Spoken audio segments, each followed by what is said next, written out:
Good morning, I'm Pam Coles. Our reading is from chapter 3 of the first letter of Peter.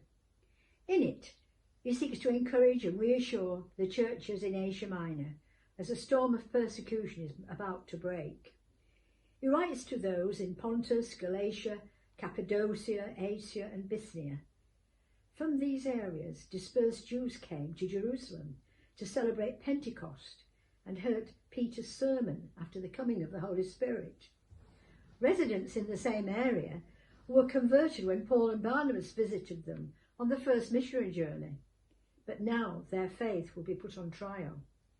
So far they'd had little to fear from the Romans, but then came Nero and the great fire in Rome, in which he scapegoated the Christians who'd already fallen prey to false accusations.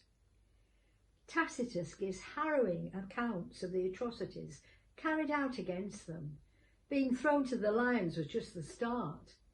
Peter and Paul were both swept away in waves of persecution, one crucified, the other beheaded.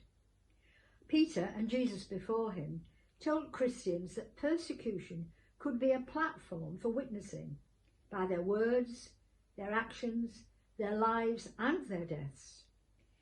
In chapter 3 verse 14 it says, "Do not fear them, do not fear their threats, be prepared to give a reason for the hope that you have." And later says, "Stand firm in the faith. You know that your brothers throughout the world are undergoing the same kind of suffering." Peter quotes Psalm 34, "Whoever would love life and seek good days must keep his tongue from evil and lips from deceitful speech, must turn from evil and do good, must seek peace and pursue it. For the eyes of the Lord are on the righteous, and he hears their prayer. But the Lord is against the evil." And they still do evil towards those who bear Christ's name.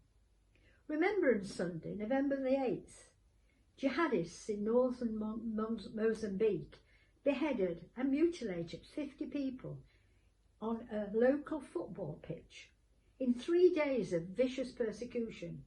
Anyone who refused to embrace their beliefs were executed, and Christians who refused to deny Christ made up most of their numbers.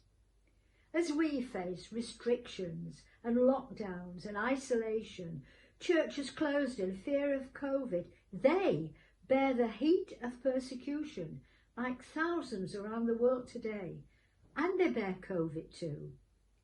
I pray that we will remember them as daily they become like lambs to the slaughter.